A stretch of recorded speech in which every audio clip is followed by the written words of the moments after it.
I got a strange going on out here. Something just killed my dog. Something killed your dog?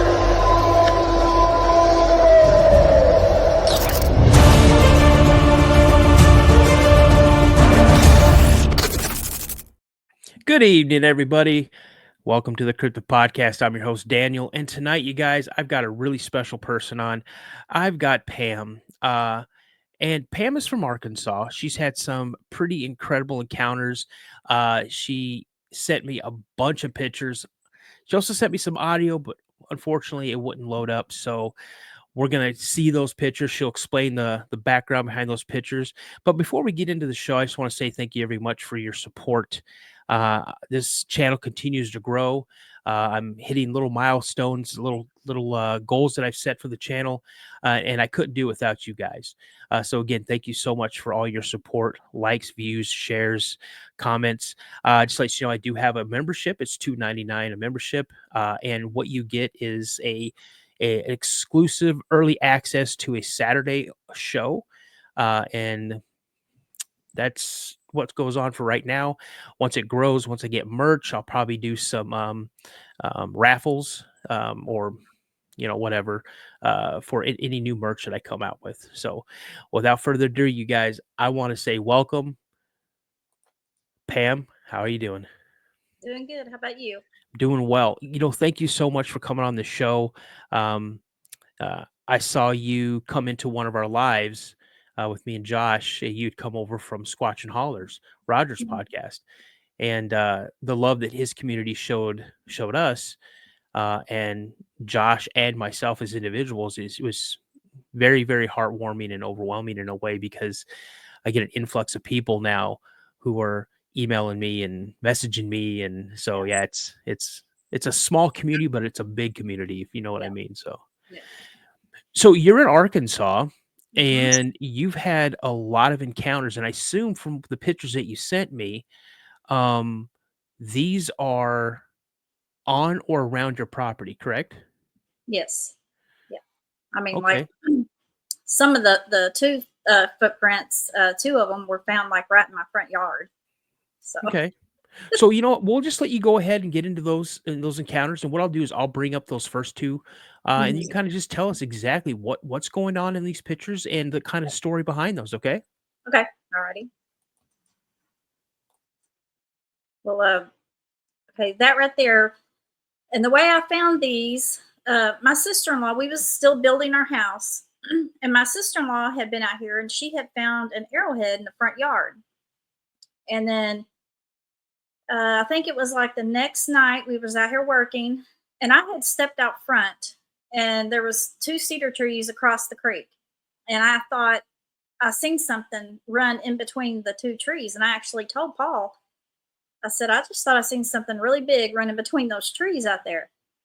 Well, then I guess it was probably either the next night or the night after, I went on out in the yard, or I say night, it was before dark, but it was getting late. And I was going to look for some arrowheads. And I stumbled upon that track and another track.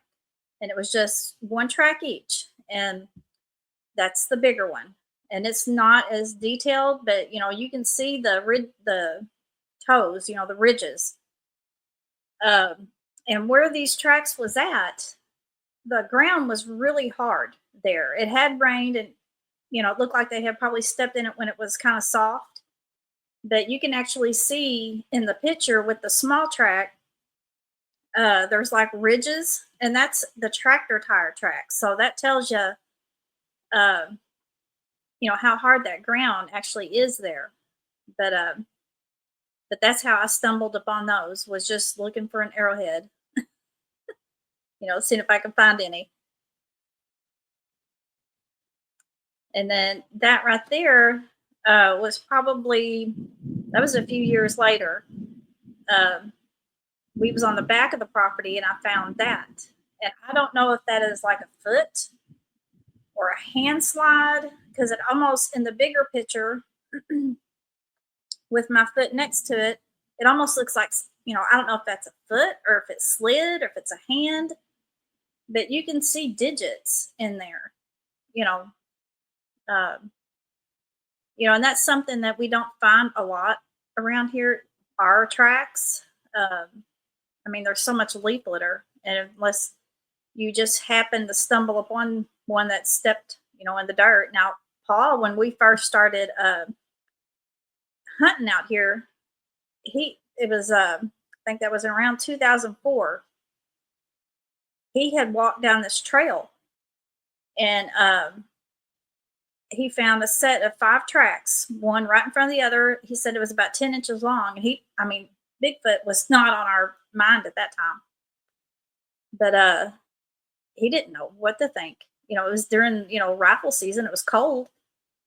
And I think he said he actually took pictures of it, but at that time, all he had was a flip phone. And but like I said, Bigfoot was not on our radar at that time. But then after that, just things started happening. There's 80 acres here, and we have permission to hunt it. And we would just find weird things. Like I found a branch, cedar tree branch that was completely broken off in front of my deer stand, and it was about 10 foot up, and it was about probably about 3 inches in diameter. And I couldn't figure out what would have done that. I actually asked Paul because it was right there beside my stand, and he said I don't know because there wasn't no storms or anything. So and then I had been growled at. That was really scary. I didn't know what it was. It was just a deep, really, really deep guttural growl. Some dogs had went up into this corner of the tree where the fence line meets the tree line. And I was in my stand hunting, and I thought, what are they doing? And I thought maybe they had a deer, down.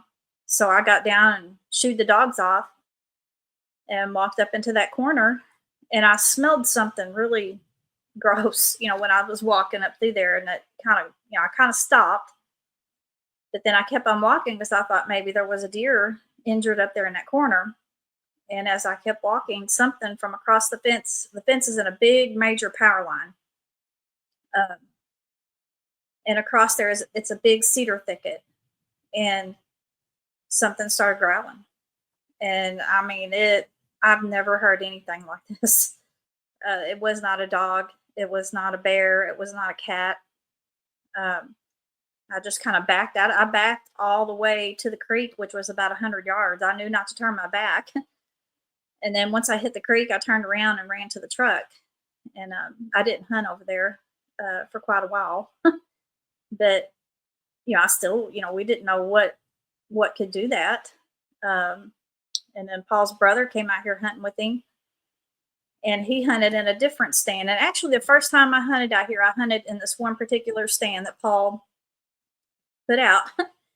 And he showed me where it was, and I went and I sat back there on it. And I could only sit there about 30 minutes because of the feeling that I got sitting there. It was just, I can't even explain it. It was just a very uneasy feeling. I kind of got that a lot out here.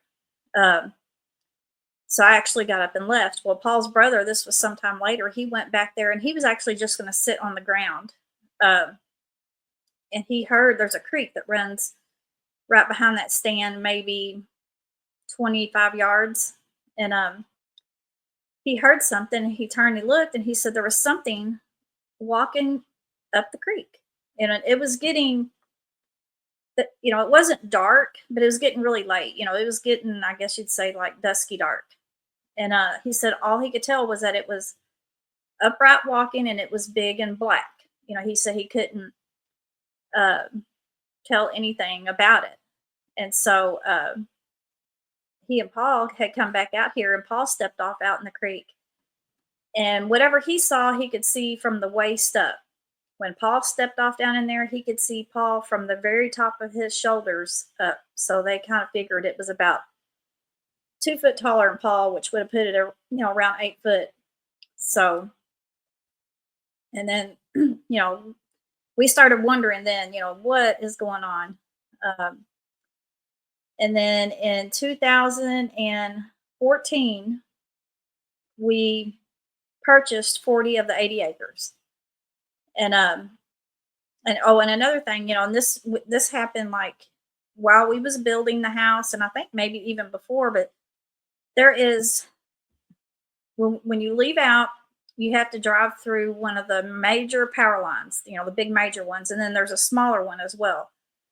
We have seen things in the power line, but where it's at on the road, it's on a hill. And back then, there was 2 other families that lived back here besides, us.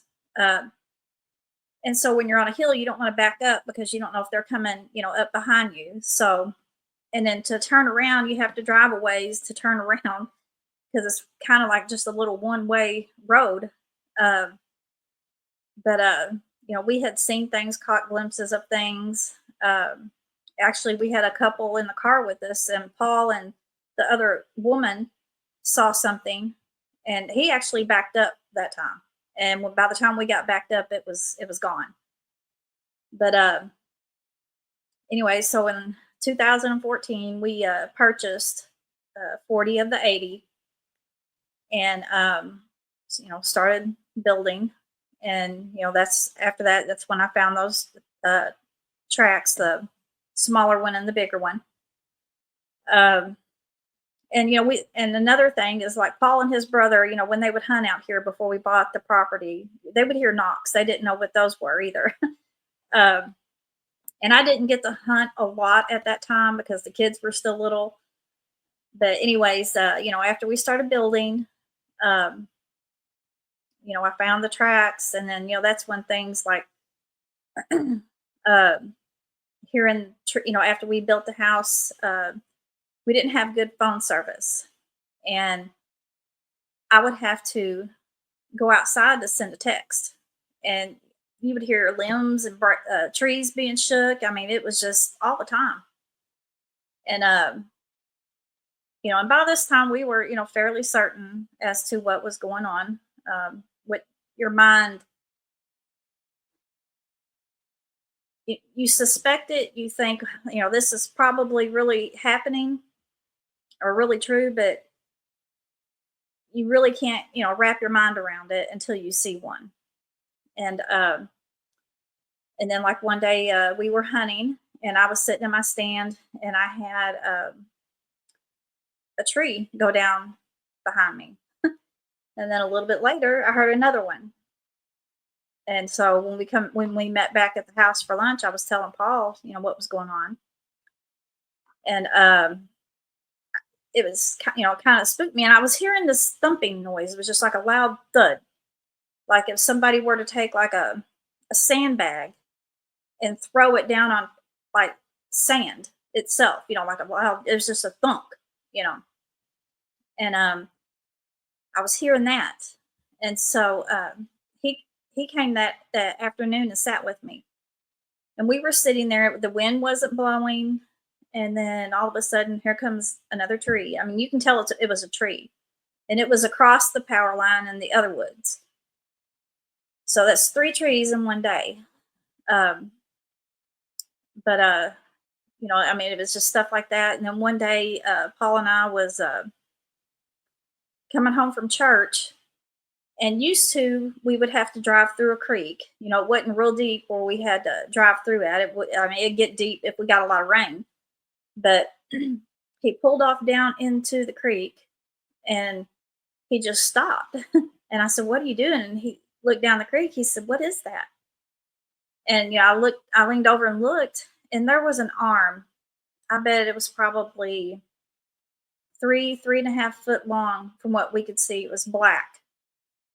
And it was just, it was taking its arm in the water and just going back and forth with its arm. And it was, pushing the water about 3 or 4 foot, up in the air, and or splashing the water. And you could see the sun just glistening, off of the hair. It was almost like a blue. And then the people that live back here, they live on the other hill. We have one hill and they have the other hill. Well, she was pulling out of her gate. So we was blocking her way. So we had to pull up and pull into our driveway so she could, pull on out. Well, Paul, he was having a hard time uh, wrapping his mind around it. It took him about 2 days, and finally he was like, "Pam, that was an arm." He tried in every way, thinking it could have been this or could have been that, and I'm like, "There's no way it was a beaver tail," or you know. But you don't want to even think uh, about something like that. But and we have um, seen like orbs out here. I have a picture of that was caught on game camera, and but I've seen one that come by the window. That right there was taken with our game camera, uh, and there's a raccoon right there, and then whatever that web looking thing behind it is, I have no clue. And as far as the light source, I mean, the way the camera was pointing, there was no light there. Um, I don't know what it is. Um, but Paul has seen orbs. I've seen one that had a tail on it, looked like a comet. I was sitting in the chair one night. Paul had already went to bed, and I caught something out of the corner of my eye. And I looked up, and the whole front of our house is glass. There's a two sliding doors, and then another big windows on each side of that, and then four more big windows with two triangle windows and then two at the top. Well, they was in that middle section of windows, and I caught a light out of the corner of my eye, and I turned and I looked over, and wow, that is a huge comet. That's just what come to my mind. But then it literally come to the window and it stopped, and it was illuminating inside the house. I could see it reflecting off the ceiling, and that's when I was like, "That's not a comet." And then the whole ball of this thing, it just spun, and it was like a pearly white, sparkly. And then when it spun, the tail on that thing just whipped, and it just shot off. Um, which I'm getting a little bit ahead of myself on that because that happened just a few months after I actually saw um a Sasquatch, and I'll go on into that. This is where it gets tough. um, and then, I'm going to say this right off the bat. I'm a firm believer 100% in guardian angels. I believe in them 100%. Um, I have actually had mine literally speak to me and tell me, like, there was once I had my kids in the car, and this was before seatbelts were, a law. And I was trying to train myself to put my seatbelt on, and I had pulled in a gas station, and I was getting ready to pull out, and I forgot to put my seatbelt on. And she literally spoke and said, "Stop and put your seatbelt on." So I did, and I went on down the highway, and I came up on this bridge, and it had a guardrail to the side, and I look in front of me, and here comes a car head on with me.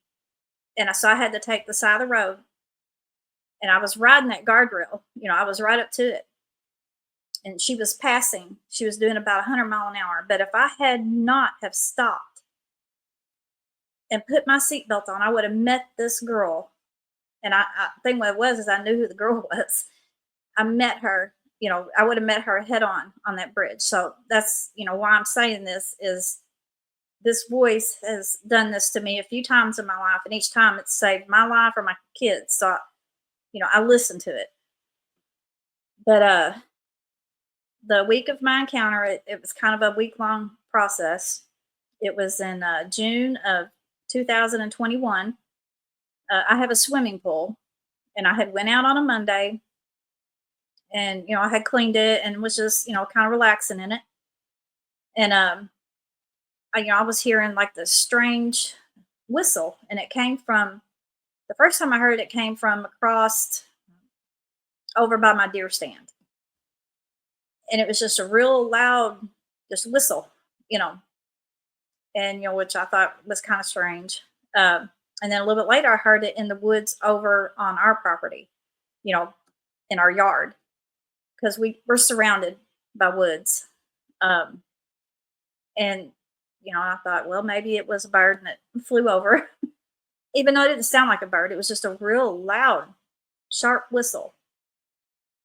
And so I was laying there on the mat, and I just happened to look up, and the way our land is, like, we have the yard, and then as you go, I guess, east, northeast, there were some cedar trees and had a gap, to where it's probably 15-foot wide, 20-foot wide, that when you go through these trees, and then it opens up into another small little field.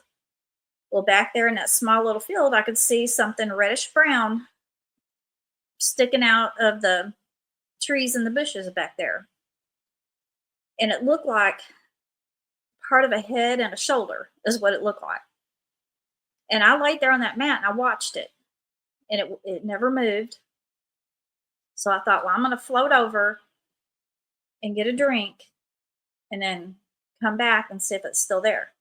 So I floated over and I kind of watched it, but then some of the branches got in the way from the cedar tree. Well, when I floated back over, it was gone. So I knew then that whatever it was able to move. Because I was hoping it was just like a dead branch or something, but it wasn't. Well, then that night, Paul and I sat out front, and we heard a knock come from kind of back in that area. Well, then Wednesday night, we sat back out there up front, and we heard another knock from that area. And then from the other side of the house, we heard what sound. It was like a rough sneeze. It was not a deer. I mean, we hear deer sneeze all the time, and it wasn't the deer sneezing. Paul got up and he walked around to that side of the house, but it was too dark to see into the woods. Okay, and the next day, I needed to get back out there and clean the pool. And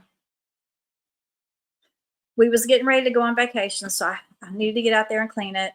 And when I walked out of the house, I walked behind my car, past my car, and I heard a grunt come from the woods behind, to the left of me. And I stopped and I looked. I didn't see anything. So I went on ahead, and you have to walk down these little concrete steps, and then there's to get down into the yard. So I walked down, I got in the pool, and when I got in the pool, I heard that grunt again. And, it wasn't a deer. It was way too deep. It would have kind of reminded you of a buck grunt in a way, but it was just way too deep. I was already, I was on edge, and I do carry protection out there with me. So I went on ahead and I started cleaning. And as I was cleaning, I heard this sound. Paul has a bunch of metal pipes and stuff that he keeps back there in that little field area. He does a lot of welding and stuff. So that's where he keeps his pipes and stuff. Well, I heard it sound like metal hitting metal, like a pipe hitting a pipe. And I thought, okay. And, I was trying to hurry up and get this finished. And then I heard it sounded like, I don't know if it was a small tree falling or branch breaking. It was just a loud crash. And so I was, really getting nervous. And so I was making the last, going around the pool one last time. And as I was coming around, I just happened to look up, and we have a carport there where Paul parks his truck.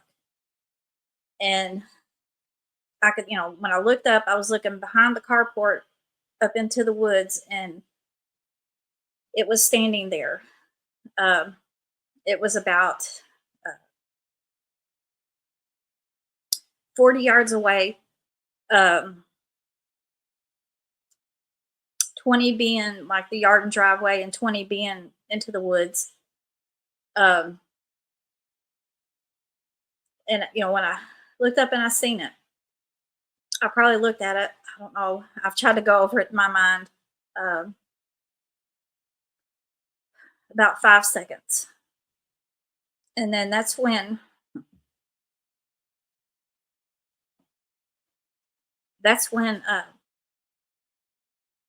my guardian angel, she said, "Don't look at it." So I turned my head back to the water like I didn't even see it.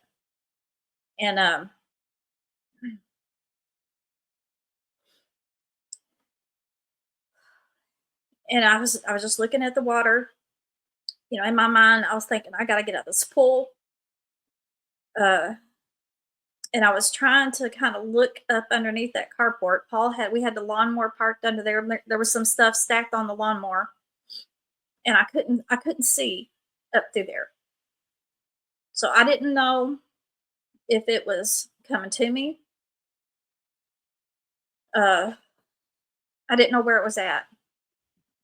So I was I was about 15 foot away from the ladder, and in my brain, I had protection sitting over there that I didn't even think about it.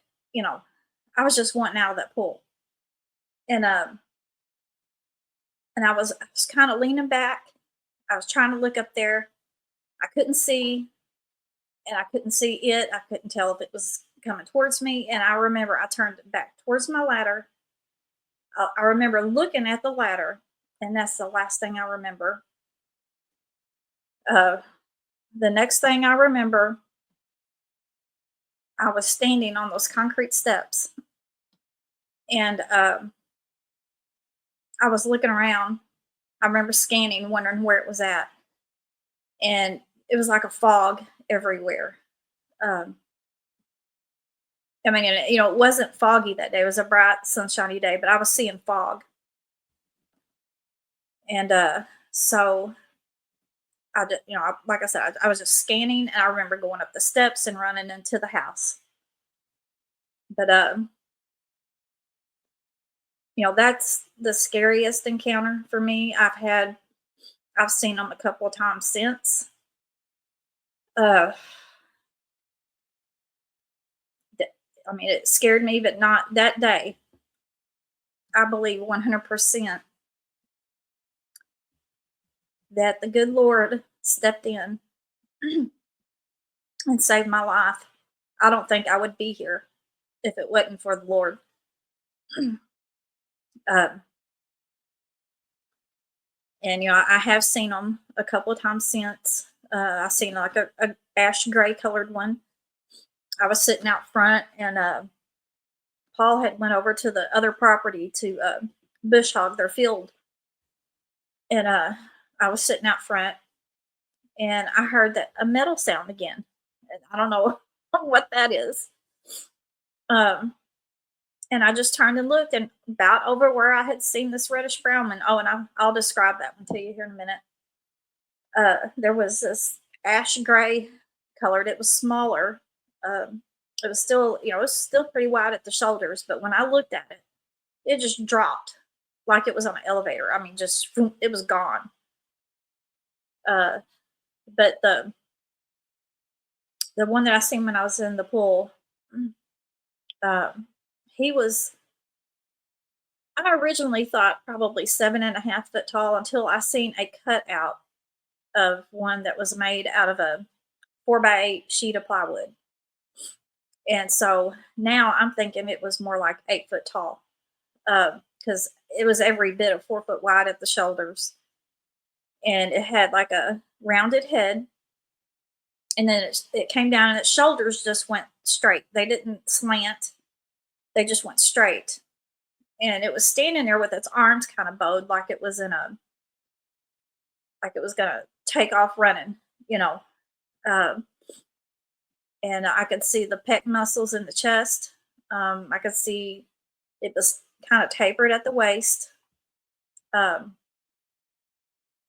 and I could see the right side really good. I could see both sides, but the sun was hitting him on the right side. Um, and then, like the right leg, I could see the thigh, I could see the knee. and even the top part of the calf.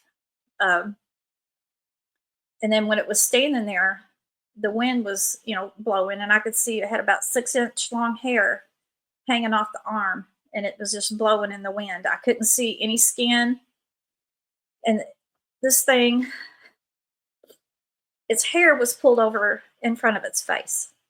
Um, and when I say pulled over, it literally looked like it had taken its hair and pulled it over. And this thing looked well groomed. There was no leaves, sticks, and it literally looked brushed. Uh, and why it covered its face, I don't know. Um, I don't know if it thought it was camouflaging itself better, or I don't know.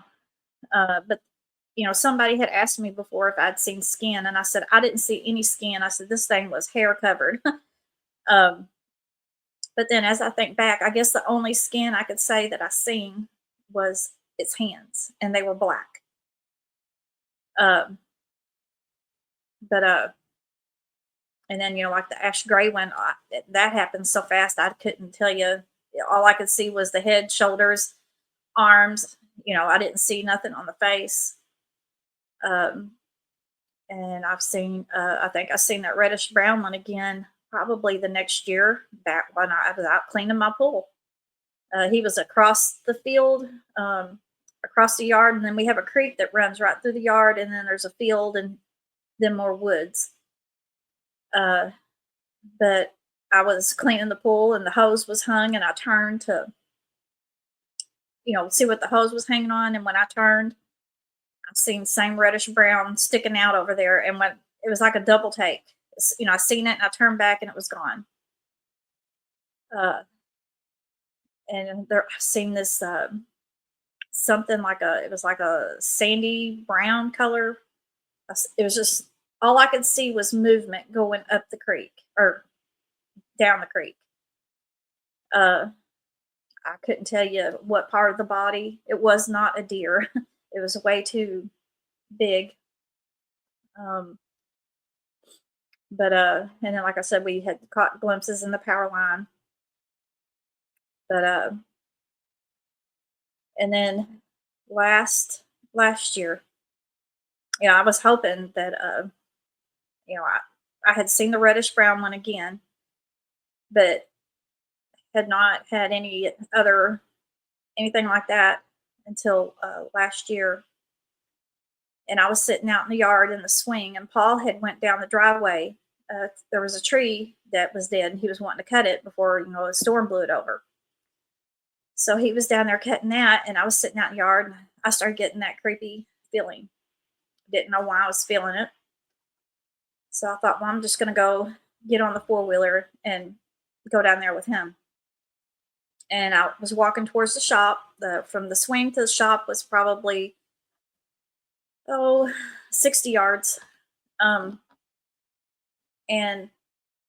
I was about halfway there, and I heard that loud thump sound.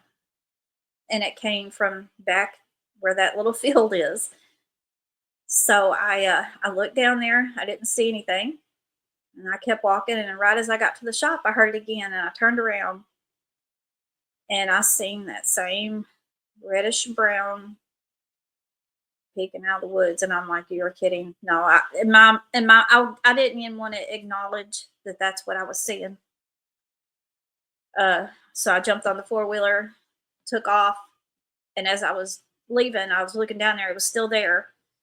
So I turned, I went up the driveway. Our driveway goes behind our house, so I went, and I went down there with him, and then on the way back, I looked down there, nothing there. I was thinking in my mind, I hope that's a dead limb, like a dead limb. And so I pull up at the shop, and I'm looking. It's not there anymore.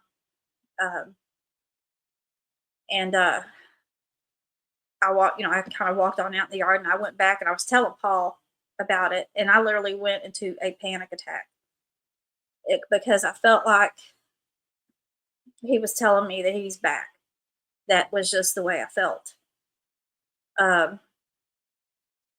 And I haven't had any problem, we've had problems, but I haven't seen him anymore. Um, but and that's as far as like the sightings. I've had things happen to me, and after my first sighting, it's totally changed me. I used to go all over this property. I would hunt out here by myself. Um, but now I have to do things a lot different. And a couple of years ago, I was in my stand. It was getting dark. Paul was going to come by and pick me up on the 4-wheeler, and I was sitting there, and all of a sudden, I hear this deep breath in and deep breath out, and then to my left is a cedar thicket. You can't see through there, and that's where it was at. And I knew there was one there. All I could do was just sit there and wait for him, you know. Um, but it's changed me. I don't go all over the property. I make myself hunt. And the whole time I'm hunting, I am on guard. I can't relax like I used to. Um, but and I just pray. I pray for protection, and I've actually went outside and prayed and told them, by the power and authority of Jesus Christ, you cannot hurt me or my husband or our family, our friends, or our animals. Um, but that's pretty much, I could sit here for 2 hours and tell you things that's happened. Oh, So, I would absolutely love that. But let's bring up the last picture that I have that you sent me. oh Uh, yeah, I'm really curious about this, and then we'll go back into some questions that I took. So here's that picture, you guys. This is pretty. This is like something I would have made when I was a kid. hmm yeah. Paul, he was actually hunting one day, and he's just seen something black. You know, he was like, "Well, what is that?" And so he was walking through the woods, and he walked up on this, and he was seeing the black hole in there. And so he came and got me, and we looked at it. Paul was it's big enough on the inside that he could crawl in and sit down in it. Mm, And we thought maybe that it was like where they would put a baby. I don't know, but because that right there, it's made out of sticks and big thorn vines. I mean, it was hard to even maneuver around it because there were so many thorns. But you could literally, I probably should have sent you the video. I don't know if you could have played it, but I have a video, and there was actually sticks just shoved in different places, and yeah. that's probably 200 yards from our house. No, the thing when you see something like that, now when you see some of the structures that are built by the tall, dead trees or whatever, and well, this tree is normally in this part of the woods, so this must have been carried. You know, I'm not disbelieving it, but I'm also not believing it because it could have been done. You know, not everybody knows what goes on their property, especially have a big swath of land. It Yeah. could have been hunters, poachers. It could have been some kids just out wandering around, hmm and could have built the structure. But when you see something like this, hmm and you could tell it looks like it's part of a briar patch, hmm and where it looks like some of them were shaped hmm in certain areas. Now, I lived in West Virginia as a kid, and going up in those hills as a kid, I used to do things like that all the time. hmm One thing I didn't do, and my cousins didn't do, is we didn't get into the briar patches because of the very fact that there were big, long thorns, hmm and they don't feel good when hmm you get poked by them. Yeah. So I found that really, really intriguing, that you found that. And again, if anybody listens to this, I'm not discounting anybody's findings of tree structures or things like that. I'm just saying 5 or 6 poles that are set up against a tree Mhm. and almost in the shape of a teepee is a little less believable than a crafted structure, especially in something like a briar patch or something like that. A person's not going to normally do that. Um, but again, I still find any of those pictures, whether they be tree structures or um, the X's or like a tree across and wedged in between other trees, like there's no way that can naturally happen. It's placed there. Um, when was the last time you had activity on your property? I just had, which it was windy yesterday, but I had I was coming back home, and now we can drive over the creek. We don't have to drive through it. But when I looked down the creek, I thought, what in the world? So I backed up, and there's literally a tree. I don't know if it's the top of a tree, but it's a big long section just stuck in the middle of the creek. And Upside down? that's what it looks like. I can't tell. It's probably 60, 70 yards down the creek. Mm. And I'm like, how did that get there? We've had storms and a lot of wind, but it was just odd because I was trying to look up to see if I seen a broken tree around it, but you'd almost have to walk down the creek to look. But that's what it looks like. But as I was, out of my car and I was actually filming, there was a knock that came, like it would have been to the woods to my left. And I was like, okay, it's time for me to get back in the car. So you have almost daily activity, whether it be a knock, tree shaking, a noise of some kind. That's amazing. Mhm.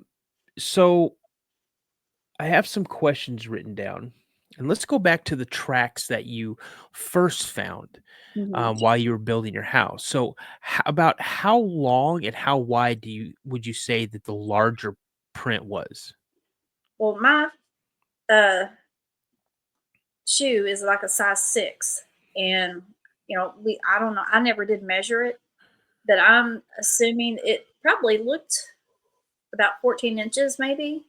Okay, and then it's obvious that the smaller one very Mhm. well could be a juvenile. Yeah.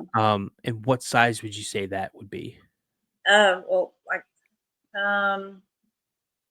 seems like I did measure my boot at one time, and I can't remember how long it was. It's a women's size 6. I'm thinking probably 8 to 10 inches, Y- maybe. I don't Yeah, know.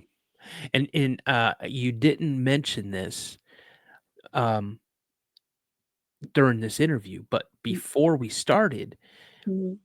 how many sets of prints did you find with those two? It was just one small one and one big one, And about how far apart were they? about 4 foot apart. So it's quite possible that they were holding hands Hmm. and walking next to each other. And then she could have picked up the young one and And stepped then, off somewhere, yeah, you know, because and then where that was at, there was like dirt there, and then there was grass on this side, and then there was actually a big brush pile because we Mhm, had been stacking brush, and then on the other side of that, it would have been a big leap, mhm. but I don't know where because I looked all around. Because the larger one, when I looked at it, it looked like it pushed off. Hmm. And from if I remember you right, the ground was kind of hard packed. Yeah. And so it's a possibility the small one might have hit a softer patch Hmm. and the larger one looks like it pushed off. That's Yeah. what it looks like to me. So it's a good possibility that maybe you or your husband were around at the time, just not seeing this, Hmm. or you guys may have been coming back, and that's when they were out and they heard you coming back. Hmm. And it's nothing for them to snatch up their young Go. and then push off. And if they got into the grass and took off into the grass, I mean, unless you see definitive, you know, matted down grass, you're not gonna be able to find it. Yeah. So I Oh, found that really intrigued. and something else that I didn't tell while we were building the house, I found handprints on our sliding glass doors. Oh, Yes. No. And uh, it was all around about that same time. And we come, we had moved in with Paul's brother. We sold our house so we could pay off this land and build the house. And we moved in with his brother. And so we would come out here and work. And we would work all the time out here. Oh my God. So we done it. But we come in and I just happened to look over. I'm like, what is that on the windows out there? So I walked back out the door, the side door, and walked around. And I was like, oh God. And it looked like, how somebody would like look into something like that. It wasn't like full on handprints. It caught like part of the hand. You could see every finger, but part of the hand wasn't, the whole hand wasn't completely pressed on there. And they were huge. I know exactly what you're talking about. And they were hot because our house is it's concrete. The floor is concrete. Mm-hmm. So we put like a 2-foot footer. So it's 2 foot up plus the 4 or 6 inches of concrete. And then your sliding door, however tall that is. And it was at the top of the sliding door. Yeah. Because when I went out there to clean it, I had the cleaner and I sprayed it. I was tiptoeing on that footer to try to clean it. And it just smeared. Yeah. Mm-hmm. And I took pictures of it, but whenever I went to get a new phone and all my pictures didn't come through, and that was one of them. But I had pictures of the handprints. When I say I know exactly what you're talking about, it's not because I heard it from somebody, I witnessed it myself. Mm-hmm. When I had my sighting, when my dad was in his car accident, we had to move from the property and we came back the following spring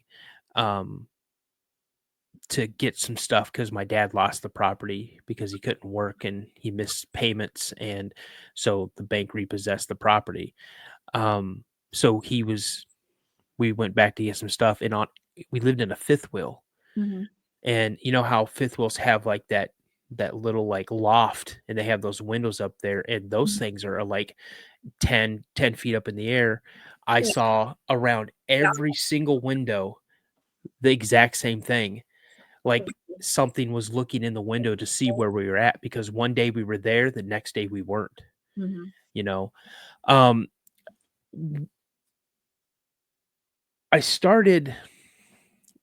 I almost popped back on earlier while you were telling about your encounter because the last thing I want is to see one of my guests in any kind of duress or it does it to me every time. Huh? It does it to me every time. So yeah, and it's like when I talk about my little brother and I in my last encounter that it wrecks me every time, but I have some questions about that. So obviously and I'm gonna call him Big Red. That's fine. So apparently you saw Big Red, what, 5-6 times? Well, I seen him that Monday. I know that was him. And then I seen him that day. And then I seen him, I know it had to be him the next year. And then I think that was him again last year. So that'd be 4 times. 4 times. Mm-hmm. Does he just stand there motionless or does he kind of sway back and forth? No, he was standing there. When I saw him, he was just standing there, like just completely still. I never seen him move. The only ones that I have seen move is the gray one. I literally watched it.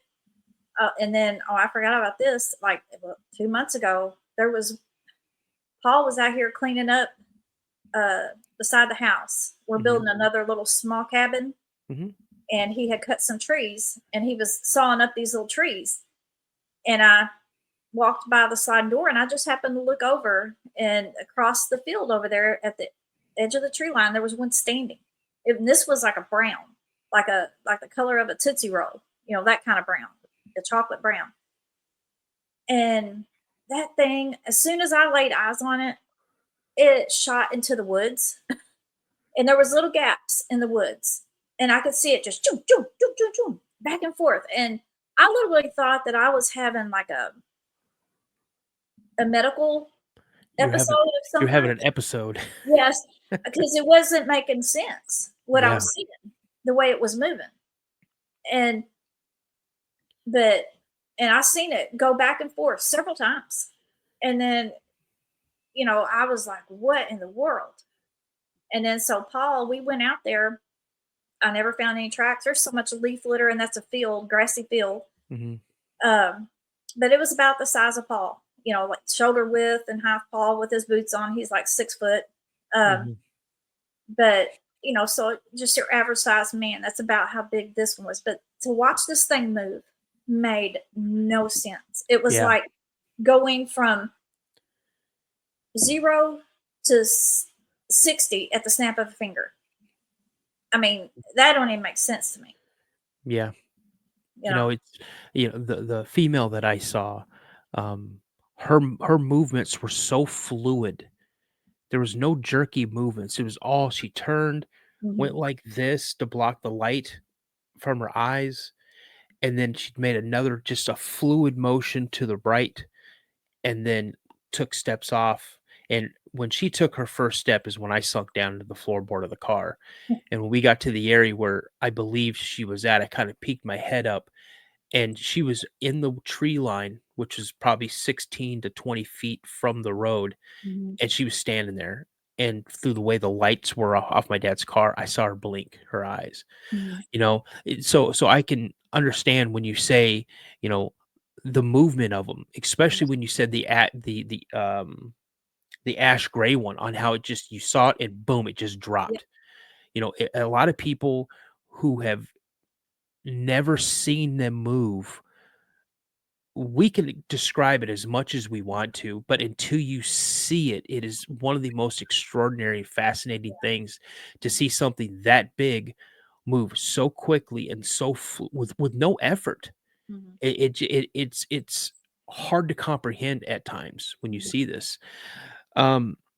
So you said you hear these metallic noises. Now, is it like something banging together? Now you said Paul had stored some metal rods or something. Yeah, poles back there. Yeah. Do you think at any time they might have taken a couple of those pieces of metal and just carried them off and decided, yeah, we're gonna mess with them. We're gonna slap these together a couple times, or I don't know. I mean, and it sounded like it was like a pole hitting a pole. I don't know if it like picked it up and then dropped it, and right? why would it even do that? It don't make sense. It was almost like they were trying to scare me, or I don't know, or if it was even them, but it makes no sense as to, you know, what would do it. And then the next time the metal sound, he had some he had tore down an old building and he had some tin stacked back there, some Mhm. old tin, and it sounded like that was lifted up and dropped. And Really? that's when I saw the ash gray one, Okay. and I was like, okay, I'm hearing metal again. That, I mean, that's just what went through my head. And then it wasn't a few minutes later, I looked back over and there it was. Yeah. you know and so, like, what is why do they do that? They could just sneak right up on you and you'd never even know it, but why would they want to mess? I don't know, or if that's even what messed with the metal. But it's just weird that both times I hear the metal, then I Mhm. see it, Yeah. Sasquatch. So One of the coolest parts of your encounters, during this interview, is what Paul saw in the creek. mhm. Oh, the arm. The arm. I mean, Now, we both seen it. all you saw was the arm. What was it hiding behind? Well, then I think the creek is actually widened because we've had so many floods. Yeah. Back then, the creek, it was going straight, and then it kind of had a little crop out right there, and I think Mhm. there was a tree right there, and then it curved in, and it was back in there behind that little crop out, Right. and because we went down there, I don't know, 5 or 6 days later, we walked down there, and we to get to the other side, you'd have to go through thorns, and so we was on the opposite side, and but back there was a really deep hole of water, like a big pool of water there. It was deep, and so I'm assuming it was just hiding behind that and just splashed in the water. You know, That is so cool. That is. I had a guest on a while ago, and he was a hunter. Mhm. And him and his friend went out. They were black powder, they muzzle loader, and his friend got a deer with his with his with his buddy's uh, muzzle loader. Well, he Mhm. got his muzzle loader back. He said, "Well, I'm going to go out. I'm going to go this way. I'm going to see if I can get one." So while he's up dressing his deer or whatever, he took off, and he followed up on this ridge and got down onto a bench. And he looked down. He goes, "Man, I just can't go straight down." So he zigzagged his way down, and there was a creek at the bottom, and it started snowing pretty like big, heavy snowflakes. And so Mhm. he moved across this stream, and it wasn't really deep. And he saw this tree that the branches were kind of weighted down with snow, and so it made like a little cave type thing. So he went in there, and he was checking his powder, and he looked up, and he saw this guy standing up, by this tree that he was just at. And he said this area is known for hunters that like to hunt like in period clothing. It's like a Mhm. hunting club. And so he thought it was like a guy who's dressed as a mountain man, Mhm. like back in the day. And then he saw it move. And he's like, that's not a man. And so he watched this thing, and then it disappeared out of his sight. Well, as he's looking around, there it is right at the edge of the stream, and Mhm. it's down, and it's bringing up handfuls of water. And he must have made a noise or something, because he said he watched this thing for a good minute or so. Mhm. And he said he must have made a noise because it went like this, and it stopped, and it just looked up at him like this. And when he saw him, he stood up, and it took off down the river or down the stream and Mhm. just disappeared. He said it moved so quick. The way it stood up was so fluid. It was gone. Mhm. And he said, he got out of there, and then when they went back the next day, him and his buddy noticed where his tracks had passed going down to this area. He saw a bigger set of prints step out onto the path and was walking behind him.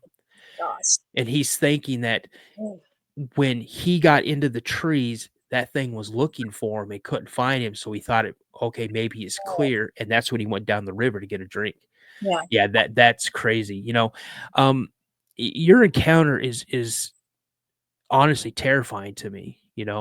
At any time when you had these encounters with Big Red, was was Paul ever able to catch a glimpse of him as well? Has Paul Well, ever seen Big Red?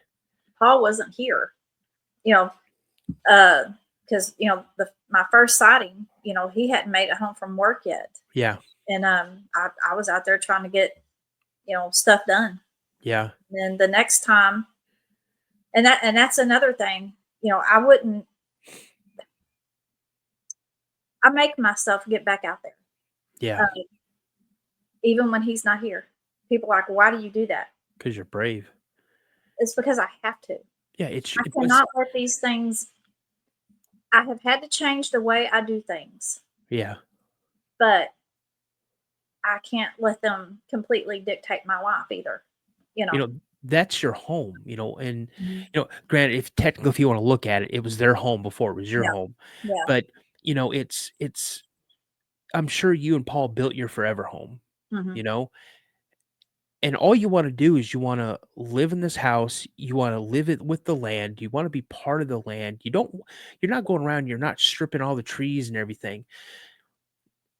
And I think you're right. Have you ever thought about, if you see Big Red, just looking at him, say, "You know what, I see you, Mhm. you need to stop." Yeah. I see you, and yeah, you've scared me, but I'm not afraid of you anymore. Mhm. If you're going to come around, be respectful, because I'm respectful to your area. Yes, I understand that this may have been yours at one time, Mhm. but we're building a home here. We can coexist. You don't need to come up into my yard. You Yeah. don't need to come looking in my windows. You don't need to stand out there and make your presence known, try to scare me. I see you, and Mhm. I acknowledge you, because a lot of people that I've talked to have said they understand us. Mhm. They understand us. Oh, I went out there and told them those very words. that I don't mean them no harm. I don't, uh, but in return, they need to honor my wishes. Yeah. But, and I also, and, I always say I rebuke anything evil or demonic in the name of Jesus Christ, because I don't know what they are. I have an idea, just my own little, but, you know, um, Yeah. and that's what I told them, that they, because I would never want to hurt one. The only way I would is if it was like, because the way I look at it, there never is just one. Hmm. I think there's usually a couple. Oh, you'd be 100% correct. And uh, so I think if you tried to defend yourself, you're going to have way more than you bargained for. Yeah.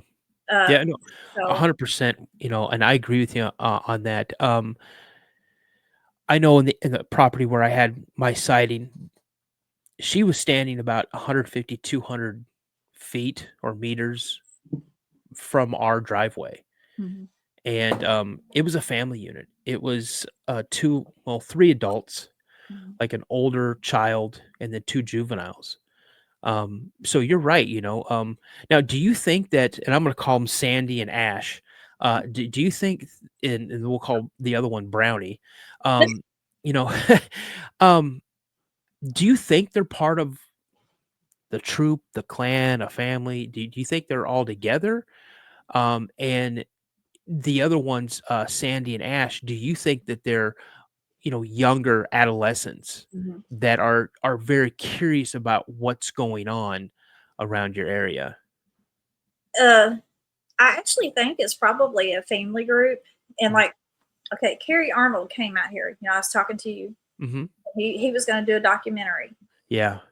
Well, I was in the house, and Paul had went to the store, and Carrie was outside eating lunch, and that's when the vocals started going off. And he texted me and said, "Pam, they're vocalizing or something." I can't remember exactly what he texted me.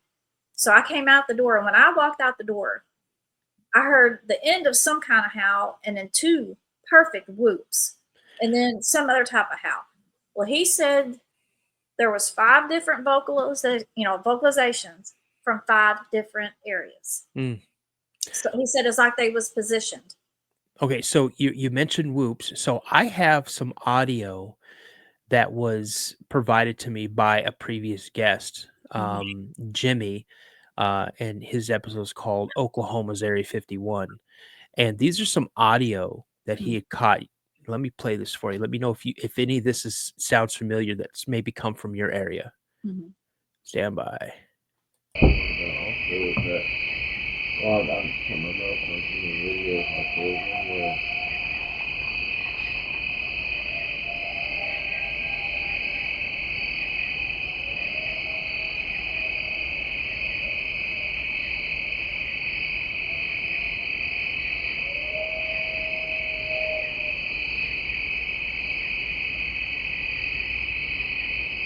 I want to do my call.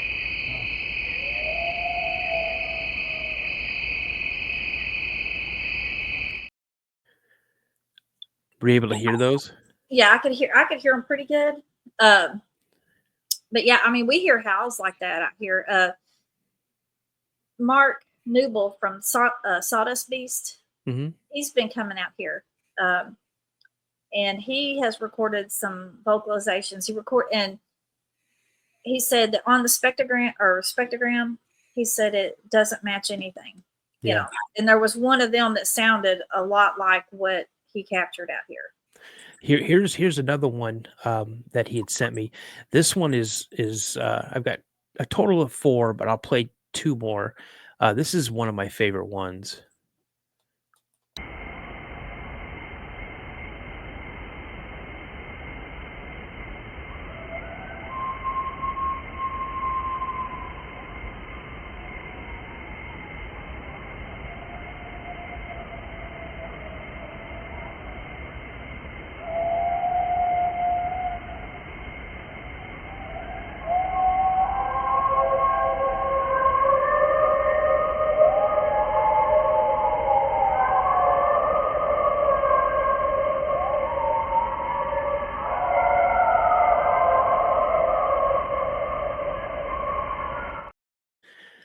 Now he's had these analyzed, and I can't remember the name of the gentleman that's analyzed it, but this guy's very well known. A lot of people send him audio, and he said it is not any known sound made by an animal or a human. Yeah. And the last one is I think he's out with his dad, and they're around a campfire, and you hear two distinctive noises. Now, the last noise you hear is coming literally feet from their camp.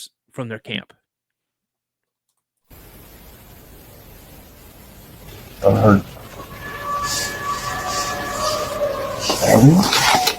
Ooh. That's a different sound.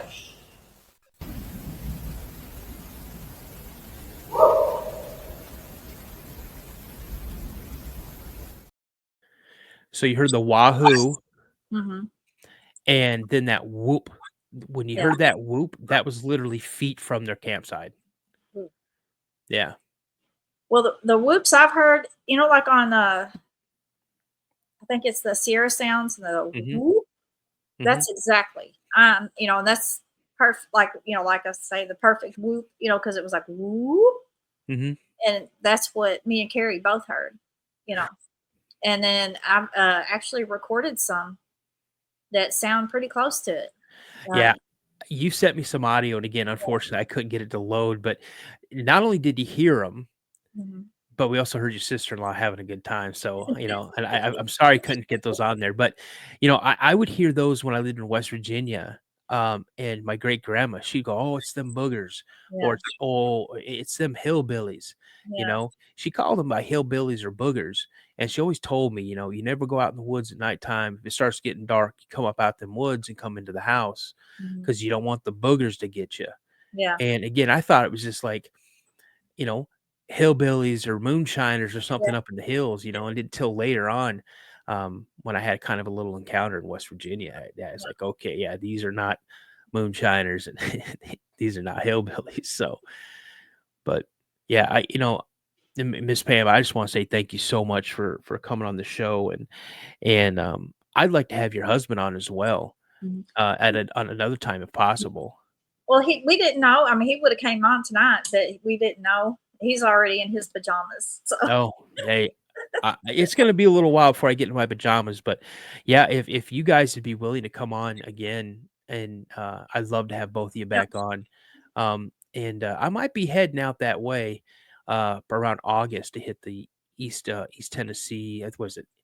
Tennessee Wild Man, Cryptid, and Con.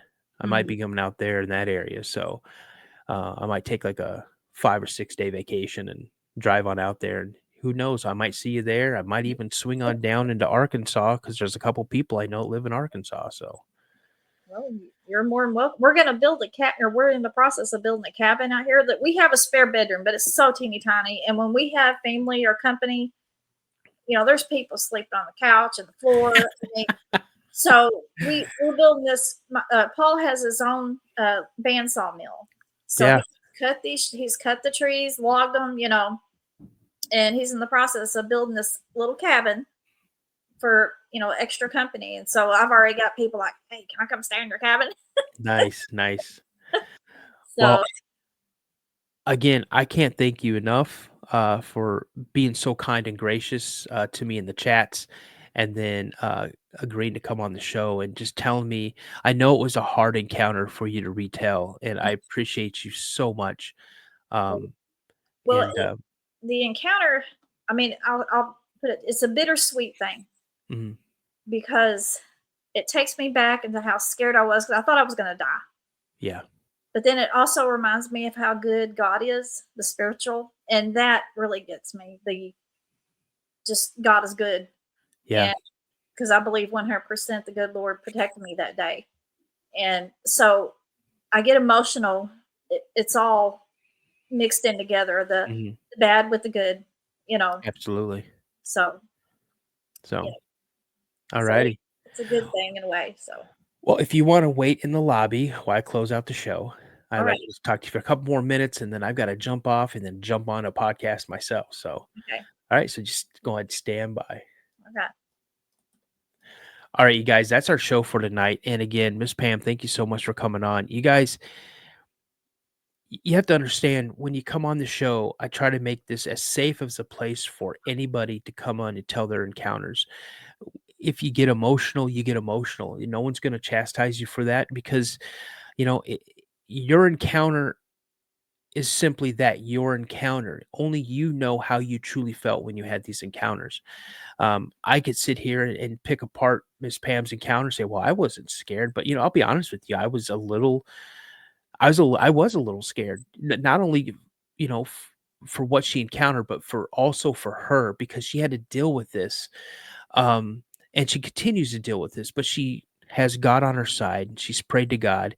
And like she said, through the graces of God, he will protect us through everything.